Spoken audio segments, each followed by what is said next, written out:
मनासारखं बागकाम हवं असेल तर आधी निसर्गाला समजून घ्या आणि निसर्ग समजून घ्यायचा असेल तर त्याच्या मुख्य 12पेक्षा अधिक इकोसिस्टीमचा अभ्यास करणं सगळ्यात महत्त्वाचं. बाग मरण्याचं कारण केवळ एकच नसतं. खरी कारणे अनेक असतात व यालाच इकोसिस्टीमचा ताळमेळ बिघडणं म्हणतात. याचा एकमेकांशी ताळमेळ बसणं म्हणजेच खऱ्या अर्थाने बागकाम शिकणं. हे 12पेक्षा अधिक इकोसिस्टीम्स कोणते आहेत ते पहा, जे तुमची बाग फुलवण्यास मदत करतात. Types of gardening and farming.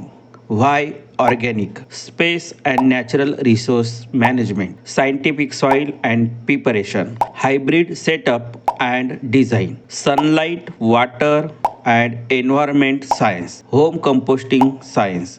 Garden study and maintenance. Insects and disease science. Fertiliser production and uses. Seeds and plantation science. Plant wise requirements. Special integrated concept. हा व्हिडिओ सेव्ह करून ठेवा. पुढील व्हिडिओमध्ये पाहूया प्रत्येक इकोसिस्टीमचे डिटेल्स, कारण इथूनच तुमची बाग पूर्ण बदलू शकते.